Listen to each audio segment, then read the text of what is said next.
Boa noite. Boa noite. Ministério Público denuncia Haddad por corrupção e lavagem de dinheiro. O vice de Lula teria recebido propina de empreiteira quando era prefeito de São Paulo. Raquel Dodge pede ao Supremo que inquéritos sobre Kassab passem para a Justiça Federal. O ex-prefeito de São Paulo é suspeito de suborno de 20 milhões de reais da Odebrecht. Carlos Marum, articulador político de Temer, vai ser investigado no Supremo. O ministro e 7 congressistas foram ligados às fraudes no Ministério do Trabalho. O Museu Nacional do Rio não tinha seguro nem brigada anti-incêndio. Nos escombros, especialistas procuram peças históricas que o fogo não destruiu. Obra em hospital no Grande ABC está parada e com atraso de mais de 5 anos. Já foram gastos 20 milhões de reais e a situação é a mesma de um ano atrás. Por lazer ou transporte, tem muito adulto aprendendo a andar de bicicleta. Existe até empresa que dá aulas.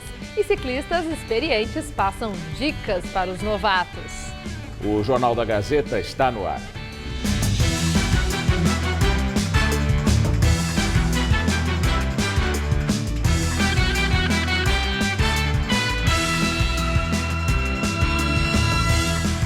Descaso com a saúde pública na região metropolitana de São Paulo. Um ano depois de visitar o complexo hospitalar de Ribeirão Pires, a reportagem do Jornal da Gazeta voltou ao hospital e constatou que as obras continuam paradas. A construção começou em 2010 e já custou 20 milhões de reais.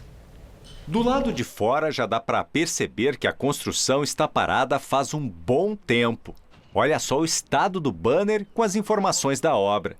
Nas paredes e nas janelas, algumas manchas de infiltrações e ferrugem. E o mato já toma conta de parte do prédio. Onde deveriam ter portas, foram colocados tapumes. Nós tivemos acesso aqui ao prédio onde vai funcionar o complexo hospitalar. Este aqui é o segundo pavimento. É uma obra bem grande. Mas a gente percebe que muita coisa ainda precisa ser feita. Em alguns ambientes, por exemplo, não tem nem a parte elétrica e nem a parte hidráulica. Em apenas alguns cômodos, a gente vê uma situação assim, já com o acabamento. Aqui já foram gastos cerca de 20 milhões de reais. E a estimativa da prefeitura é que sejam necessários pelo menos mais 7 milhões e meio para concluir a obra. Há exatamente um ano, nossa equipe de reportagem esteve no local. De lá para cá, nada mudou. A unidade hospitalar terá 123 leitos, uma UTI e uma maternidade. Ela começou a ser construída em 2010 e deveria ter ficado pronta em fevereiro de 2013. Nós tentamos falar com a secretária municipal da Saúde de Ribeirão Pires, Patrícia Freitas, mas ela não atendeu a equipe. Em nota, a prefeitura afirma que um convênio já foi assinado com o governo do estado para a liberação de 3 milhões de reais para a retomada de parte da obra e que o município abriu uma licitação para contratar a empresa que vai terminar o hospital. Ainda não há um prazo para a liberação do dinheiro e nem uma data final para a entrega do complexo hospitalar. Melhorar um pouco, né? Porque tá difícil, né? É um absurdo isso, né? Porque toda a população precisa, né? De um hospital. A Polícia Federal lançou hoje a Operação Recidiva, que desarticulou um grupo de criminosos que ameaçava servidores públicos. Foram cumpridos 2 mandados de prisão e 9 de busca e apreensão em São Paulo, Diadema, Ribeirão Pires, Aguaí e Praia Grande. Tudo começou em abril deste ano, quando um esquema de fraude ao INSS foi descoberto. Dados falsos eram inseridos no sistema, criando benefícios para pessoas que não tinham direito a eles. A partir da descoberta, os criminosos passaram a ameaçar os servidores para que a fraude continuasse. O BNDES vai lançar um edital de 25 milhões de reais para projetos de segurança, prevenção de incêndios e modernização das instalações de museus. O anúncio foi feito depois da reunião entre Temer e ministros para definir as medidas de recuperação do Museu Nacional, atingido por um incêndio que destruiu o acervo e o prédio da instituição. Enquanto o rescaldo do incêndio do Museu Nacional continuava no Rio, em Brasília os ministros conversavam com jornalistas depois da reunião. O anúncio do edital foi feito pelo presidente do BNDES, que informou que o documento deverá ser publicado até o fim do mês. Diogo Oliveira explicou a importância da verba. Essa verba será destinada, primeiro, para a elaboração de projetos executivos de segurança e de melhoria das instalações e logo, subsequentemente, na implantação efetiva das instalações físicas e melhorias assim identificadas no projeto. O ministro da Cultura disse também que o edital deve ter recursos tanto do BNDES quanto de empresas privadas. Sérgio Sá Leitão afirmou que o Ministério da Cultura está empenhado na recuperação do Museu Nacional. É óbvio que em relação ao acervo perdido não é possível fazer nada, mas é possível sim empreender esforços para que no menor prazo possível nós possamos recuperar o edifício e possamos fazer, então, a recomposição também do acervo do museu. O ministro da Casa Civil, Eliseu Padilha, também participou da reunião e responsabilizou a Universidade Federal do Rio de Janeiro pelo destino das verbas para o Museu Nacional. A dotação orçamentária para a Universidade Federal do Rio de Janeiro, considerando 2012 até 2017, ela aumentou 48,9%. 48,9%.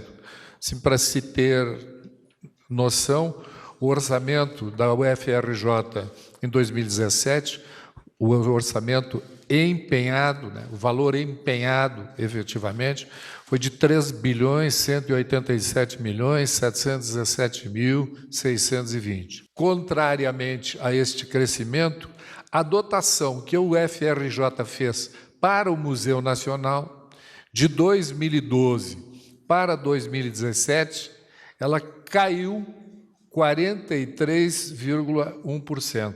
No Rio de Janeiro, o trabalho de perícia continuou durante todo o dia. Os bombeiros que trabalham no rescaldo encontraram hoje um crânio que pode ser de Luísa, o fóssil humano mais antigo da América. O material vai ser analisado por especialistas. E agora vamos ao comentário de política com o José Neumani Pinto.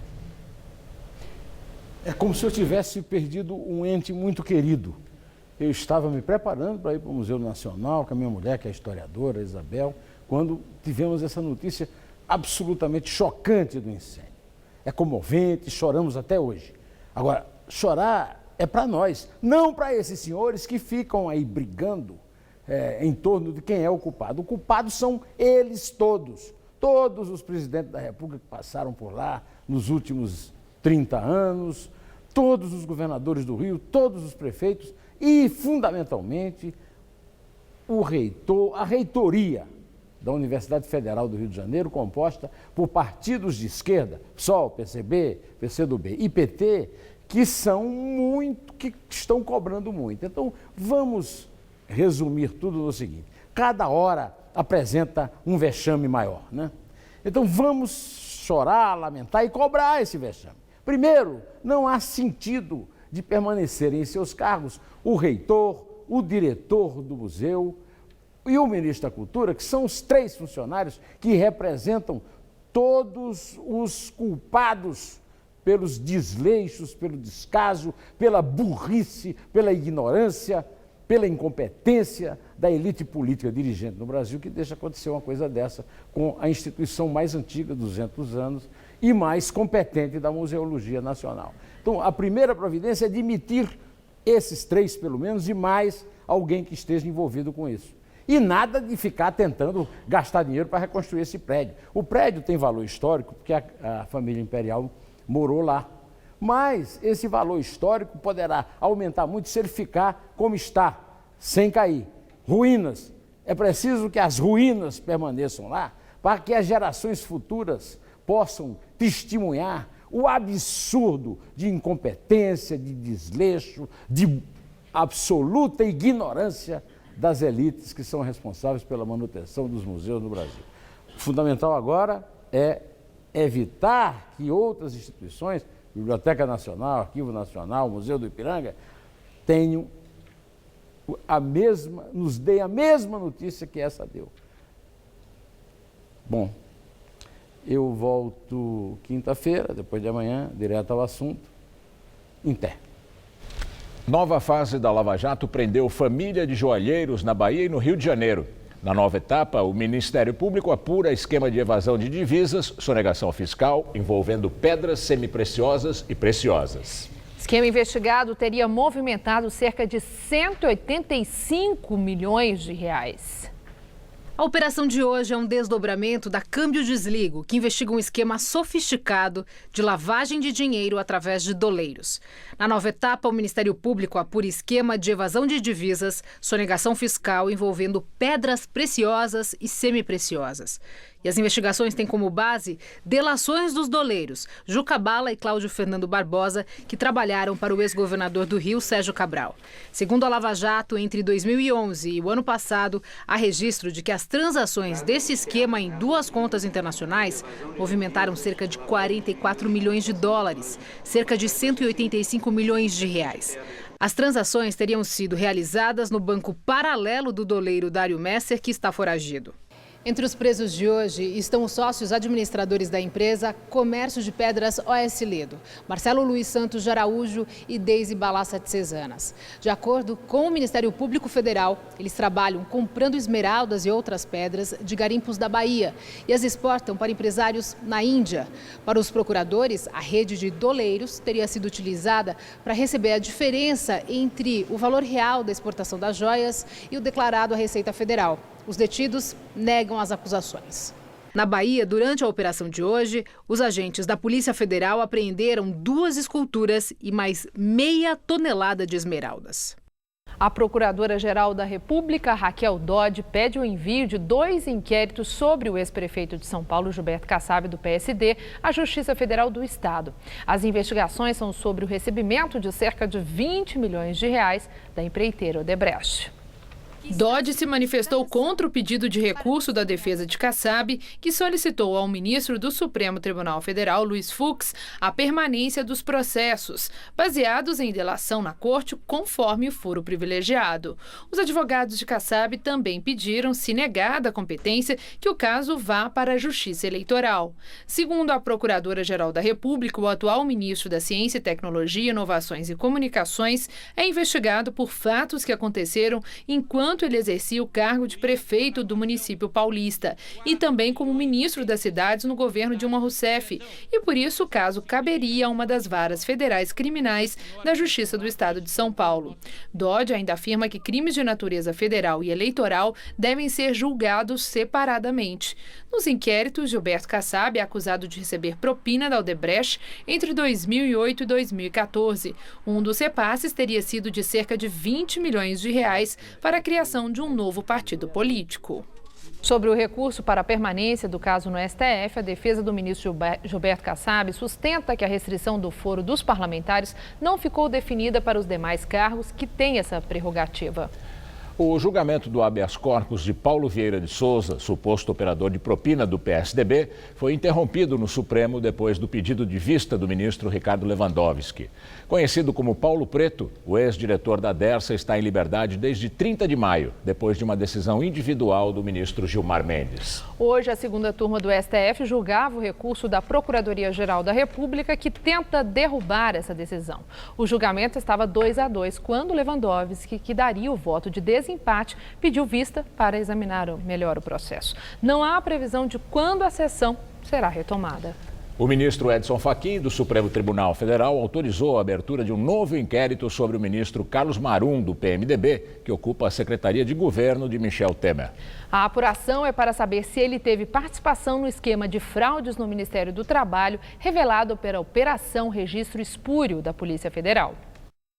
Segundo o pedido do Ministério Público Federal, um dos delatores do esquema de fraudes em registros sindicais no Ministério do Trabalho declarou que, na condição ainda de líder do governo Temer no Congresso, Carlos Marum teria exigido a aprovação de registros sindicais de 3 entidades do Mato Grosso do Sul, base eleitoral dele. Os sindicatos não tinham cumprido os requisitos mínimos para o registro, mas Marum atuou politicamente para liberar os processos no Ministério, segundo o delator. Por isso, o ministro Edson Fachin autorizou a abertura formal de um inquérito sobre o ministro-chefe da Secretaria de Governo na Suprema Corte, porque ele tem foro privilegiado na condição de ministro de Estado e também de parlamentar eleito. Além de Marum, 5 deputados federais tiveram o inquérito aberto hoje no Supremo. todos envolvidos no esquema investigado pela Operação Registro Espúrio da Polícia Federal. 4 são do PTB, o partido que comanda o Ministério do Trabalho desde o governo Dilma Rousseff e está no centro do escândalo. Entre eles estão Cristiane Brasil, acusada de liderar o esquema junto com o pai, o presidente nacional da sigla, Roberto Jefferson, além de Jovair Arantes, de Goiás, Wilson Santiago Filho, da Paraíba, e Nelson Marqueselli, de São Paulo. O deputado Paulinho da Força, do Solidariedade, também teve a abertura de inquérito formalizada hoje por Edson Fachin, apontado como participante das fraudes. Roberto Jefferson e o ex-ministro do Trabalho, Elton Iomura, tiveram os nomes desmembrados da investigação na Suprema Corte e a acusação contra eles foi mandada para a primeira instância, no Distrito Federal. No total, a Procuradoria-Geral da República denunciou 26 pessoas por participação na organização criminosa que cobrava até 4 milhões de reais para acelerar registros no Ministério do Trabalho.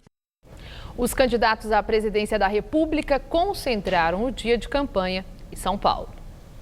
O candidato do PDT, Ciro Gomes, fez panfletagem no centro da capital paulista e participou de sabatina promovida pelo jornal O Estado de São Paulo e a faculdade FAAP. O pedetista, mesmo criticando a prisão do ex-presidente Lula, disse que o petista não deve ser candidato. Ciro afirmou ainda que a eventual vitória de Bolsonaro seria um suicídio coletivo.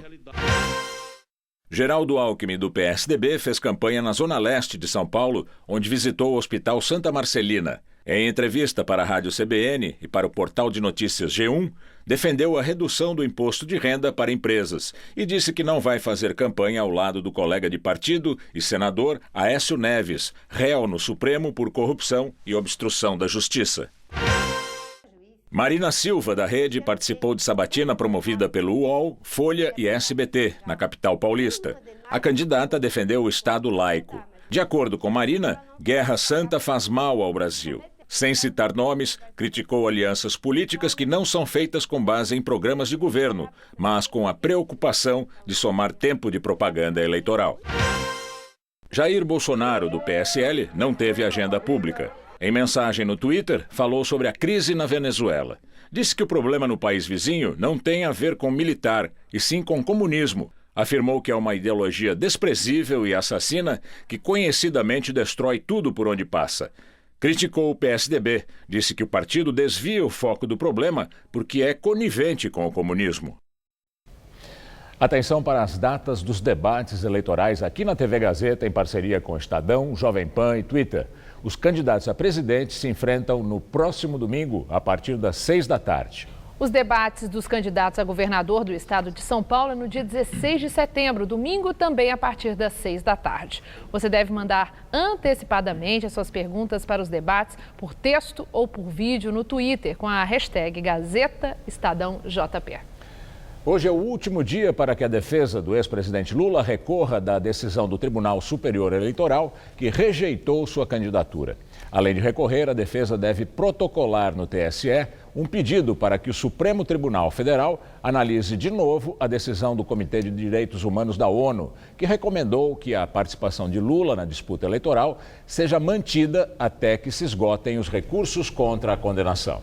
Ontem à noite, os advogados de Lula apresentaram uma petição ao Comitê da ONU, pedindo para que o órgão reitere a decisão de agosto. O advogado Luiz Fernando Pereira afirmou hoje à TV Globo que, depois do encontro com Lula, ontem recebeu a orientação direta para que sejam apresentados todos os recursos possíveis que insistam em sua candidatura.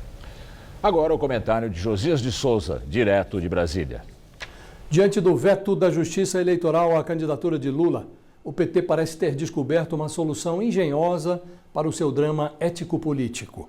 O partido se comporta como se tivesse desistido de operar no ramo partidário para se reorganizar como uma religião. Entre uma derrota judicial e outra, o PT reforça a devoção dogmática que obriga os fiéis de Lula a aceitar todas as presunções da divindade presidiária a seu próprio respeito. Em matéria penal e eleitoral, isso inclui concordar com o dogma segundo o qual Lula tem uma missão na terra de inspiração divina e, portanto, indiscutível. Um pedaço do grupo religioso com a fé já meio cansada esperava que, barrado pelo TSE, Lula ungisse imediatamente Fernando Haddad como seu enviado às eleições de 2018. Mas o Messias petista decidiu esticar a corda. O prazo para o fim da encenação é o dia 11 de setembro. O PT se dividiu. Os descontentes abaixam a cabeça. Os devotos são mais assustadores, porque não estão sendo cínicos. Eles acreditam mesmo que a autocanonização de Lula dá a ele o direito de desafiar não só a justiça, mas o próprio bom senso. Boa noite. Vamos ver como foi o dia de campanha dos candidatos ao governo de São Paulo. João Dória, do PSDB, gravou imagens para o horário eleitoral e visitou uma empresa de ônibus. O tucano prometeu que, se eleito, vai fazer um programa para ampliar a malha metroviária em 350 quilômetros em 20 anos. Hoje, o metrô tem 90 quilômetros. Márcio França, do PSB, visitou as cidades de Osasco e Campinas. O candidato à reeleição anunciou uma linha férrea entre Jundiaí e Campinas, atualmente utilizada para carga. De acordo com o atual governador, a viagem deve durar 1h30. Paulo Scaff, do MDB, fez campanha no centro da capital. Ele estava com o candidato à presidência pelo partido, Henrique Meirelles. No Brás, Scaff defendeu aumentar o efetivo de policiais para a região central. Afirmou que os comerciantes têm que ser respeitados. Luiz Marinho, candidato do PT, não teve agenda divulgada pela manhã. À tarde, participou de entrevista na TV Alphaville. No começo da noite, fez um ato de campanha no centro de São Paulo, onde se reuniu com representantes do Unicef. Daqui a pouco, Maria Lídia entrevista Esther Solano, socióloga e professora da Universidade Federal de São Paulo. Elas vão falar das eleições de outubro.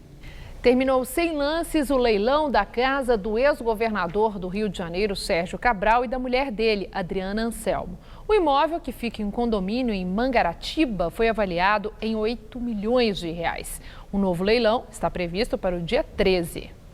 O imóvel estava disponível em um leilão online desde o dia 15, mas não teve lances. A Justiça Federal do Rio de Janeiro determinou que o casal restitua aos cofres públicos um total de 224 milhões de reais. A casa tem 450 metros quadrados, com 5 suítes, 2 piscinas, sauna e churrasqueira, e fica em um dos mais luxuosos condomínios da região.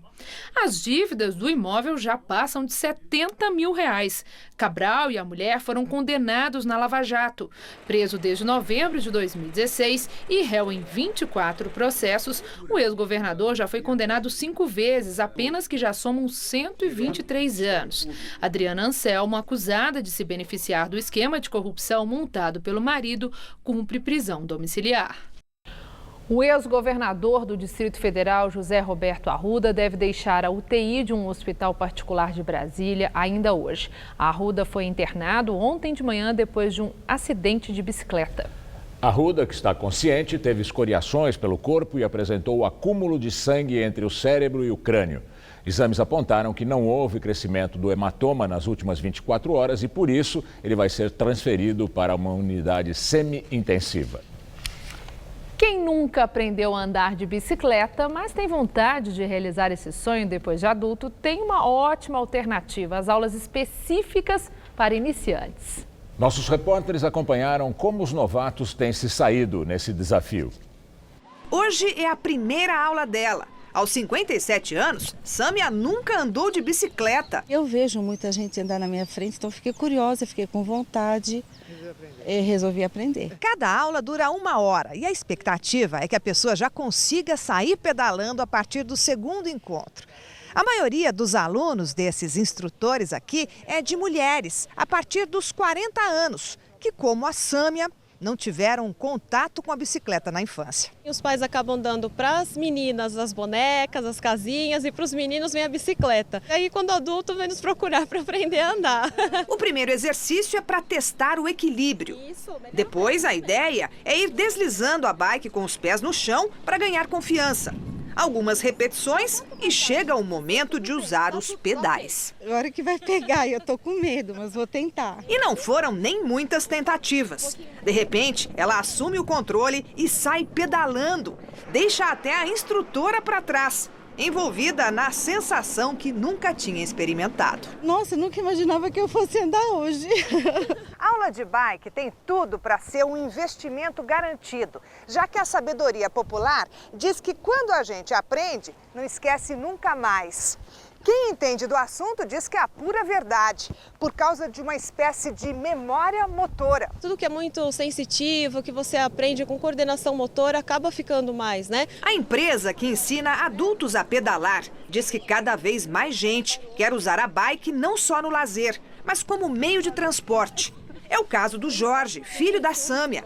Ele já sabe pedalar, mas faz aula para ganhar técnica. Trocar a marcha direito sem soltar a corrente, a gente aprende que o cotovelo tem que estar firme, a gente aprende a dar o primeiro pedal para não forçar muito a perna. A intenção do Jorge é, em pouco tempo, deixar o carro em casa para ir e voltar do trabalho.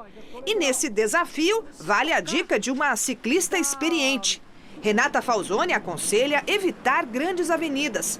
O melhor caminho é sempre o de ruas em que os carros andam mais devagar.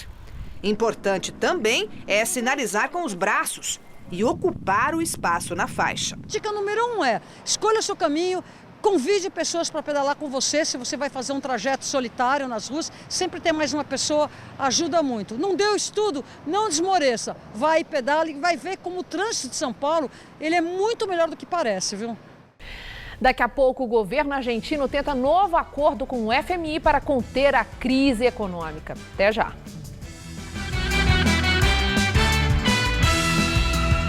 Comercial de investimento tem sempre uma pessoa famosa. Roupa executiva, um escritório com parede de vidro e vista panorâmica da cidade. Ah, e não esqueça da trilha de jazz. Animações de gráficos que ninguém entende. E algum figurante entregando uma pasta vazia como se fosse importante. Assim são os comerciais de investimento. Mas o Banco do Brasil é diferente. Você investe direto pelo app de um jeito simples, fácil e descomplicado. Não importa o valor que você tem para investir. Banco do Brasil, mais que digital. Sou Léo Oliveira. Sei que muitas pessoas estão decepcionadas com a política. Quem conhece a minha história sabe da minha seriedade. Meu número, 15123, estadual. Nasceu na roça, nela trabalhou. Determinado se formou doutor. Voto enjogiado para estadual. 15622. É fundamental escolher bons deputados para São Paulo mudar de verdade. Vote 15.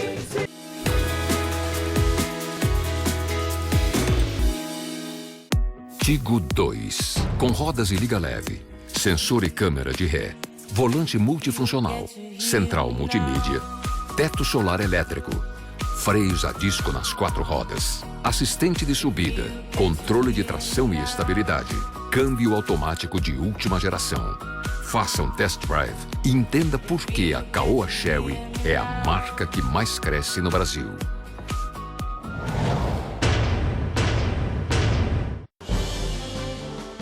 No Senado, o que nós vamos fazer? Vamos fazer funcionar de verdade a Lei Maria da Penha.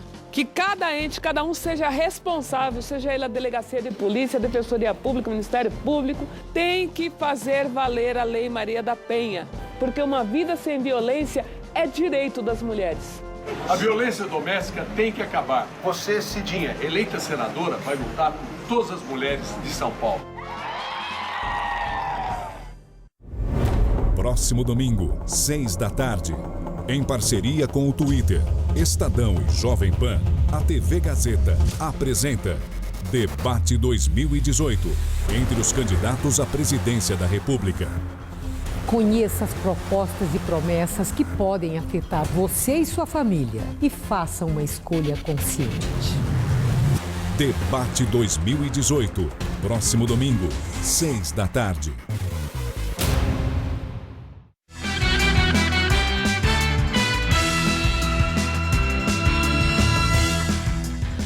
Vai começar na próxima sexta-feira a 33ª Bienal de Arte de São Paulo, no Ibirapuera. Este ano a mostra teve R$1 milhão a mais de investimento que em 2016.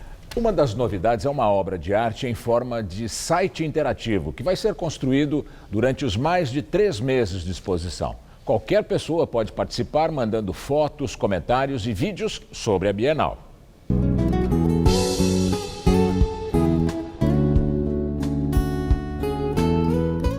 fotografia, pintura, escultura, arte abstrata, instalações.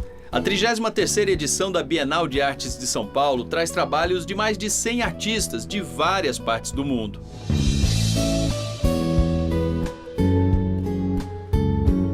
Diferentemente de outros anos, a mostra não terá o tema ou obra central como uma provocação ao público. Com o título Afinidades Afetivas, a ideia é despertar reações distintas em cada visitante. Nem todo mundo vai receber um discurso de cima para baixo, assim como se fosse uma prova, né, de uma escolar. A pessoa deve viver a sua experiência, a sua vida emocional, intelectual aqui dentro da exposição e construir a sua própria realidade. Para conseguir isso, Gabriel Pérez Barreiro trabalhou mais de 1 ano e meio e apostou na diversificação. A Bienal 2018 terá exposições individuais de 12 artistas e a curadoria foi dividida com outros 7 autores, que além de trabalhos próprios, escolheram obras de outros artistas, o que trouxe mais pluralidade a esta edição. A mostra ocupa 25 mil metros quadrados em 3 pisos, aqui do icônico pavilhão da Bienal no Ibirapuera. Mas além de instalações montadas e trabalhos prontos trazidos para cá, nesta edição a Bienal terá também uma obra que será produzida e concluída com a ajuda de visitantes e funcionários durante os 3 meses da exposição. Esse trabalho digital vai ganhar corpo no site outra33.bienal.org.br, coordenado pelo artista plástico e visual Bruno Moreschi. Um espaço onde os visitantes poderão postar fotos, vídeos, comentários e também encontrar áudios com descrições e depoimentos sobre as obras, gravados por funcionários da Bienal, como este feito pela auxiliar de limpeza Rosângela Silveira. Eu me identifiquei com ela pelo pulso, não sei porque a hora que eu abri assim, eu fui buscar a minha infância. A gente está querendo pegar esses materiais, essas várias fotografias, essas várias publicações, posts na internet e tentar olhar com eles com mais atenção, para tentar dizer, tá, mas o que isso está mudando de compreensão no sistema da arte, na exposição aqui, etc. E para também entender um espaço da arte como um espaço que não é só para especialistas, mas que também pode ser compreendido de diversas outras chaves e outras maneiras. Com um orçamento de 26 milhões de reais, 1 milhão a mais que a última edição, a expectativa é receber até o dia 9 de dezembro 900 mil visitantes, que poderão apreciar 600 obras.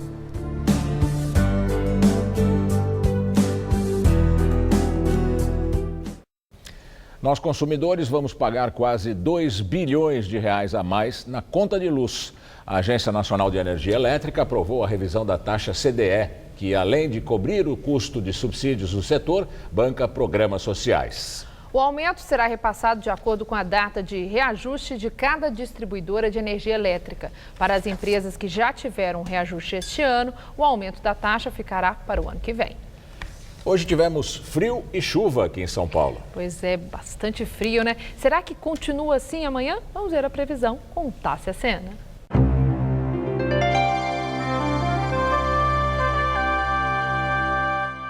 Uma forte massa de ar seco predomina no centro-sul do Brasil nesta quarta-feira. Por um lado, a boa notícia é que o tempo fica aberto e com poucas nuvens na maioria das cidades do sul, sudeste e também centro-oeste.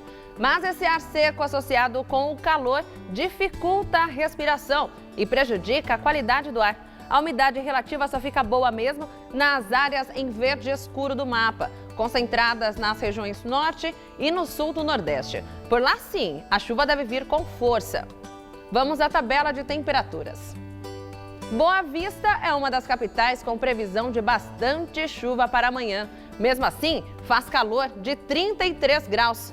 Em Teresina, tempo firme, com termômetros entre 24 e 38. A mínima em Teresina, aliás, é a máxima de Belo Horizonte. Por lá, céu bem encoberto para os mineiros. Já em Curitiba, tem previsão de geada para a madrugada.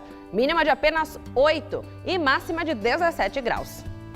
No estado de São Paulo, o frio ensaia uma trégua e o interior fica com tempo firme. No oeste, as temperaturas começam a subir, faz 26 em Presidente Bernardes. No norte paulista, esquenta um pouco mais em São José do Rio Preto, fazendo 27. No leste, a nebulosidade aumenta e pode garoar a qualquer hora. Dia nublado no litoral, com máxima de 19 em Santos. Na Grande São Paulo, a quarta-feira ainda promete ser fria. Aqui na capital, amanhã, o céu fica fechado e os termômetros não devem passar dos 18 graus. Depois o tempo começa a mudar e a esquentar. Máxima prevista de 24 graus na quinta e de até 28 na sexta-feira. O Ministério Público de São Paulo denunciou hoje o ex-prefeito de São Paulo, Fernando Haddad, do PT, candidato a vice-presidente na chapa de Lula. O caso envolve a UTC Engenharia. Prestes a ser substituído na cabeça de chapa da coligação petista, por determinação do Tribunal Superior Eleitoral, que cassou a candidatura de Lula, Fernando Haddad é acusado pelo Ministério Público Paulista de corrupção passiva, lavagem de dinheiro e formação de quadrilha. A suspeita é que a campanha de Haddad à Prefeitura de São Paulo em 2012 tenha recebido R$ 2.600.000 por Caixa 2 da UTC Engenharia. A argumentação do Ministério Público se baseia na delação premiada do ex-presidente da construtora, Ricardo Pessoa. Ele disse à Justiça que entre abril e maio de 2013, a empresa dele pagou uma dívida de campanha do PT, a pedido do ex-tesoureiro João Vacari Neto, com uma gráfica paulista. Haddad foi eleito naquele ano prefeito de São Paulo. O promotor Marcelo Mendroni, autor da denúncia, diz que Vacari representava e falava em nome de Fernando Haddad, ao pedir que a UTC pagasse a dívida do partido. Além do ex-prefeito, a ação do Ministério Público denunciou Ricardo Pessoa, João Vacari Neto, o doleiro Alberto Youssef, o ex-diretor financeiro da UTC, Valmir Pinheiro, e o ex-deputado estadual do PT, Francisco Carlos de Souza, o Chicão, dono da gráfica que supostamente recebeu o dinheiro irregular. Em nota, a assessoria de Fernando Haddad disse que denúncias em período eleitoral contra membros do PT não surpreendem. Para a defesa do ex-prefeito, a delação de Ricardo Pessoa não tem qualquer prova e vários processos baseados nelas já foram rejeitados pela Justiça. Os advogados também dizem que é de conhecimento público que, na condição de prefeito de São Paulo, Haddad contrariou, no segundo mês de mandato, o principal interesse da UTC de Ricardo Pessoa na cidade, a obra confessadamente superfaturada do túnel da Avenida Roberto Marinho. Essa é a terceira denúncia contra o petista desde o começo da corrida eleitoral, todas do Ministério Público de São Paulo. O mesmo caso da UTC já tinha sido apresentado à Justiça Eleitoral em agosto. Haddad também é acusado de improbidade administrativa na construção de uma ciclovia na cidade. A Argentina anunciou hoje que negocia um novo acordo com o FMI para tentar conter a crise econômica. A cúpula do governo está em Washington para pedir que o FMI adiante um empréstimo de 50 bilhões de dólares negociado anteriormente. Ontem, o presidente Macri anunciou uma série de medidas econômicas, como a redução da máquina pública e novos impostos. Ele mesmo acrescentou que a população argentina vai empobrecer. Segundo Macri, o plano é sinalizar claramente o controle dos gastos para conter o déficit orçamentário e a inflação, acelerada nos últimos dias por uma forte depreciação do peso argentino frente ao dólar. As quedas da moeda argentina se aprofundaram nas últimas semanas e hoje foi cotada a 40 pesos por dólar, acumulando desvalorização de quase 50% só neste ano. A Venezuela anunciou hoje um novo sistema de cobrança de gasolina, uma das mais baratas do mundo. Segundo o presidente Nicolás Maduro, a intenção é testar, entre setembro e outubro, a venda por um preço internacional com subsídios para os motoristas venezuelanos. O governo anunciou que vai instalar novos equipamentos de cobrança nos postos perto das fronteiras para evitar o contrabando de combustível. Ontem, Maduro oficializou o novo salário mínimo de 1.800 bolívares e o equivalente a R$ 125. Esse novo valor é 35 vezes o anterior, mas comerciantes protestaram contra o aumento, dizendo que se esse novo valor for aplicado nas mercadorias em estoque, eles irão à falência. Donald Trump acusa o secretário de Justiça dos Estados Unidos de prejudicar as candidaturas de deputados que apoiam o governo. Jeff Sessions indiciou 2 congressistas republicanos acusados de fraude e corrupção. Para Trump, Sessions pôs em perigo a governabilidade de sua administração no Congresso, às vésperas da eleição legislativa. Especialistas acreditam que há uma chance de 50% do Partido Democrata ganhar o controle da Câmara na eleição de 6 de novembro. Republicanos atualmente têm vantagem de 236 a 193. Para a oposição, a fala de Trump mostra o total desrespeito do presidente às leis e procedimentos da justiça americana. Trump é investigado pelo Departamento de Justiça sobre a interferência russa na eleição presidencial de 2016. O presidente chama a investigação de caça às bruxas. E agora vamos ao comentário de política internacional com o João Batista Natali. Imaginem um ministro da Defesa que perde a paciência ao perceber que o presidente da República não entende informações importantes da área militar. Aconteceu nos Estados Unidos. O ministro era Jim Mattis e o presidente era o Donald Trump. Mattis confidenciou a assessores que Trump tinha a idade mental de um garoto de 10 ou 12 anos. Esse episódio é narrado por Bob Woodward, repórter que investigou para o Washington Post o escândalo de Watergate. As reportagens que ele fez com um colega levaram, em 1974, à renúncia do presidente Richard Nixon. Pois Woodward acaba de escrever um livro sobre Donald Trump. É um soco no estômago. O livro se chama Fear, ou O Medo, e conta em 448 páginas a rotina de um presidente despreparado. Trump não tem muita noção das regras para o exercício da função para a qual ele foi eleito. Certo dia ele chamou um assessor e deu a seguinte ordem: mande matar Bashar al-Assad. É o ditador da Síria. Claro que a ordem não foi cumprida. Trump daria uma trombada na Rússia, que é aliada do ditador. Em outra ocasião, o presidente pediu um decreto para romper acordos comerciais com a Coreia do Sul. Mas um assessor dele sumiu com o documento que estava sobre a escrivaninha. Trump nem se deu conta do sumiço. O livro relata que o presidente passa horas fechados no quarto de dormir, assistindo uma TV a cabo e numa das mãos um celular pelo qual dispara mensagens pelo Twitter, que só os ministros vão conhecer bem depois por meio da mídia. Na Casa Branca, a Casa Civil é ocupada por um almirante de reserva, chamado John Kerry, pois foi dele o desabafo mais maldoso. Ele disse aos assessores, e eu repito a tradução literal: não adianta tentar convencer Trump do que quer que seja. Ele é um idiota. Ele é um trem que saiu dos trilhos. Pois é, estamos diante de um livro que vai dar muito o que falar. O resumo saiu agora de manhã na edição online do Washington Post. É assim que o mundo gira. Boa noite. No Japão, pelo menos 6 pessoas morreram e mais de 160 ficaram feridas na passagem do furacão Jebi, o mais forte em 25 anos. O vento de mais de 250 km por hora e a chuva provocaram o cancelamento de mais de 600 voos. 1,5 milhão de casas e edifícios ficaram sem energia elétrica no sul do país. E o governo emitiu alertas de retirada para mais de 1 milhão de pessoas na região, a mais afetada pelo fenômeno. Jebi, cujo nome significa engolir em coreano, é o mais recente fenômeno climático a atingir o Japão após chuvas, deslizamentos de terra, enchentes e temperaturas recordes, que deixaram centenas de mortos nos últimos meses. Daqui a pouco, Maria Lídia Flandro entrevista Esther Solano, socióloga, sobre as eleições. Até já!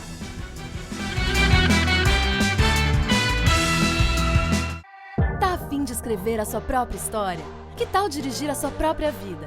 Então corre pra cá, que a sua hora chegou. Bem-vindo ao Universo Casper, um lugar certo para você pensar, criar e questionar. Na Casper, razão e emoção se unem para fazer diferente, fazer melhor. E você, aceita o desafio? Tem muita coisa nova te esperando por aqui. Faculdade Casper Líbero, Vestibular 2019. Paixão por comunicação. O povo sabe o que aconteceu no período que nós governamos esse país. Esse povo comia, esse povo recebia salário, esse povo estudava. O povo não esquece o Brasil de Lula. Aquele tempo bom, com trabalho, salário, comida na mesa. Um país com oportunidades para todos. Vem com a gente. Vamos trazer o Brasil de Lula de volta. Vamos fazer o Brasil feliz de novo. Lula é Haddad, é o povo, é o Brasil feliz de novo.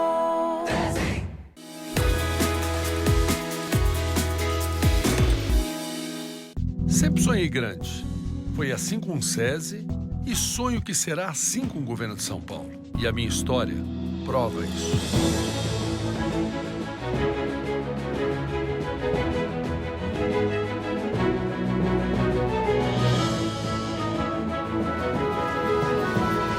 Nós não queremos ser governador, nós queremos governar São Paulo, é diferente. Vamos lá fazer o que será a vitória! Vem aí o 15º Troféu Mesa Redonda. Troféu Mesa Redonda. Oferecimento LuxColor. Tudo que é muito bom é tão bom quanto pintar com LuxColor. Meu nome é Rodrigo Tavares, candidato ao governo no estado de São Paulo pela coligação São Paulo acima de tudo e Deus acima de todos, com Jair Bolsonaro presidente e General Mourão vice-presidente. Farei em São Paulo o que o nosso presidente fará pelo Brasil, que é eliminar a corrupção, fortalecer a segurança pública e tornar o estado menor e mais eficiente. Rodrigo Tavares, governador 28, com Deus, pátria e família. No Todo Seu de hoje, a bonitinha Taryn Donuth mostra por que se tornou um fenômeno do blues norte-americano.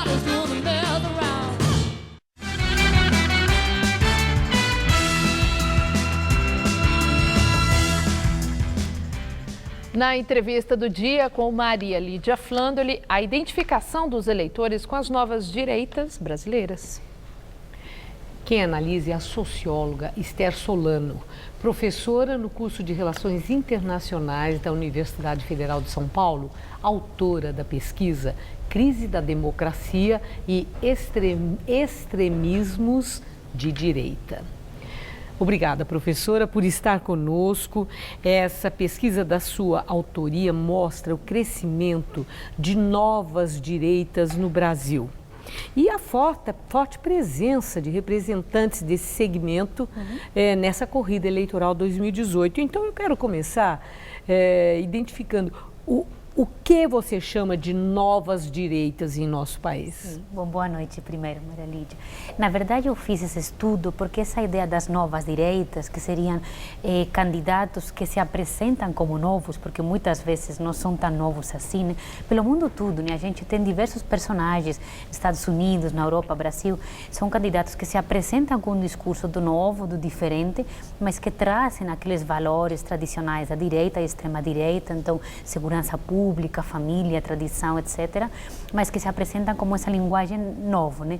E isso é uma coisa muito interessante, porque você vê que pelo mundo todo estão pipocando esse tipo de sujeitos que se apresentam também como antissistema, outsiders, anti-establishment, né?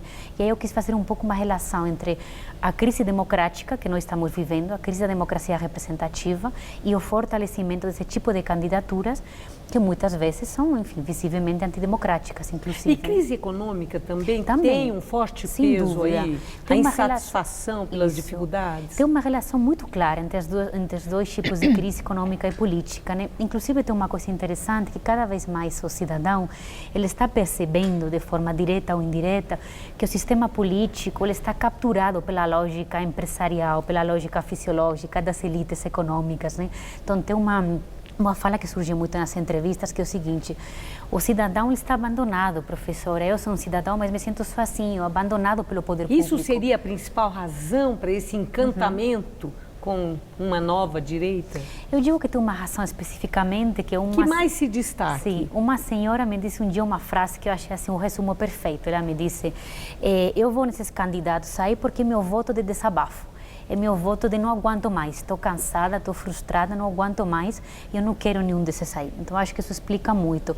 É um verdadeiro cansaço político que as pessoas têm, aquela ideia de que, eu falo também muito que é a politização da antipolítica, Maria Lídia, porque são candidatos que exploram muito o discurso de ninguém aí presta, é todo mundo corrupto, a política é uma coisa suja, vergonhosa, mas se exploram tudo isso politicamente também. Então, são candidatos que se apresentam como honestos, virtuosos, céticos. Bom, todos essas alturas se apresentam como os paladinos da moralidade, que não é bem assim, da ética. Esse discurso da moral é muito bom eleitoralmente, mas a gente sabe que muitas vezes é bastante mentiroso, né? Agora, professora Esther, a direita teve sempre o seu lugar garantido nas corridas eleitorais no Brasil.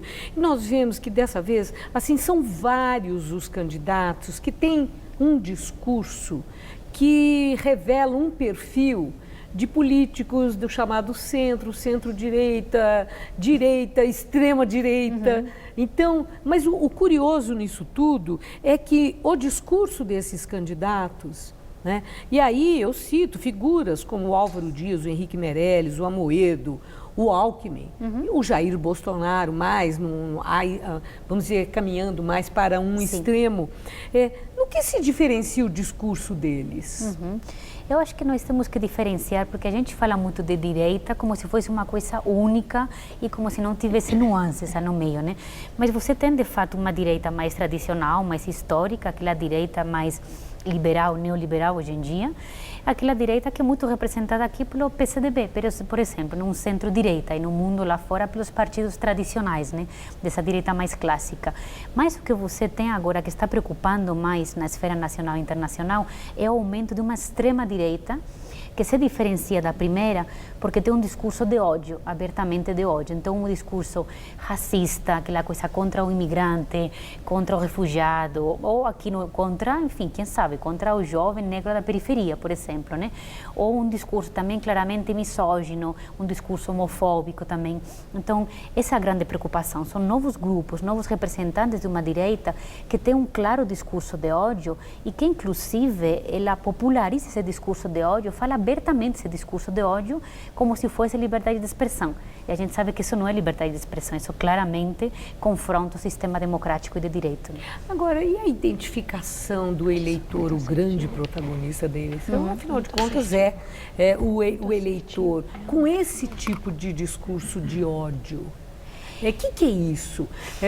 Ele tem reprimido esse ódio?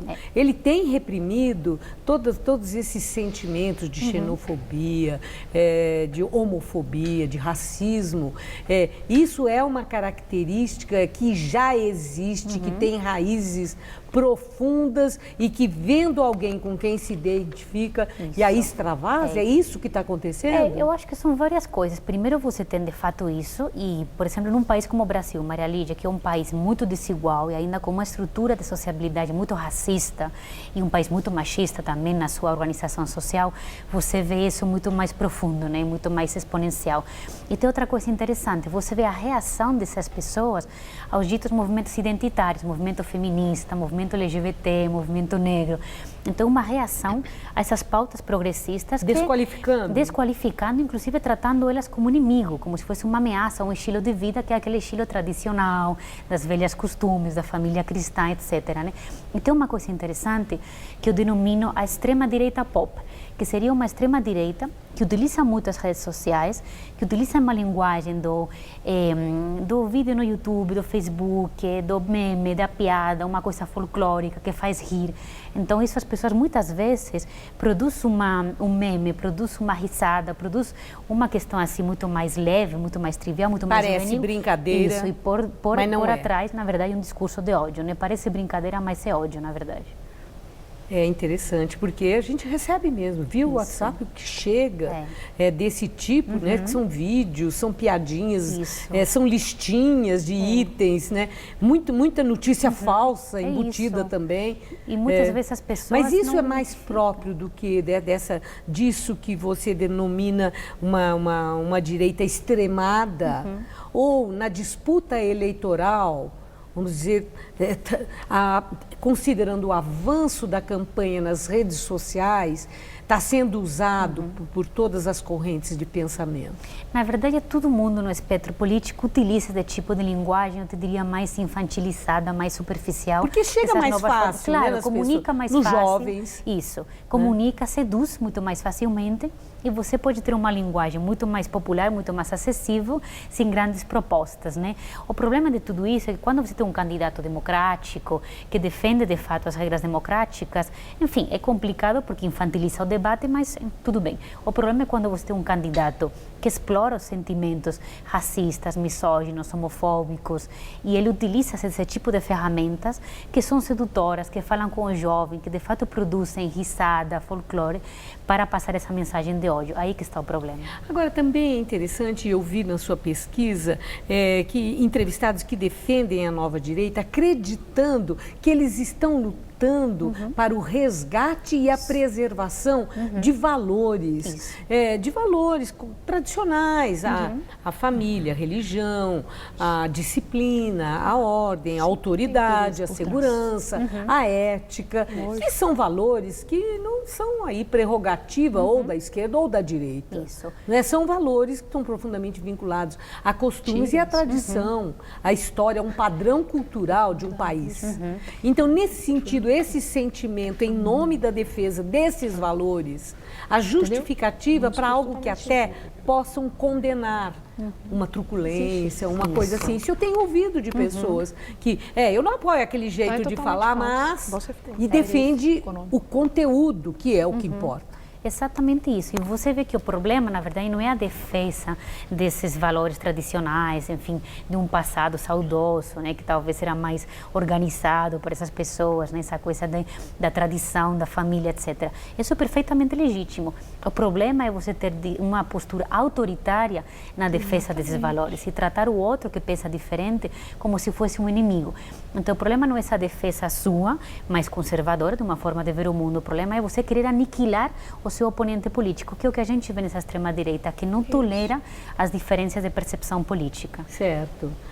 Bom, eu vi uma última questão que eu coloco muito rapidamente, que Fernando Henrique Cardoso, numa entrevista que ele deu à Folha de São Paulo, ele chama atenção para isso, que as pessoas estão com muito medo do futuro e elas se sentem muito seduzidas pelo discurso daquele que diz que ele vai garantir a ordem.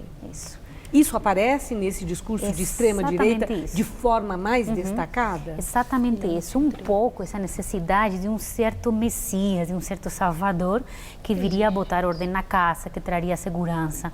Então, acho que um pouco o medo do presente e do futuro, que também fala muito alto. Muito obrigada por sua entrevista. Parabéns pela pesquisa. Muito obrigada. Obrigada. Boa noite. O Jornal da Gazeta termina aqui. A edição de hoje pode ser vista no site do Jornal da Gazeta. Boa noite. Boa noite e até amanhã.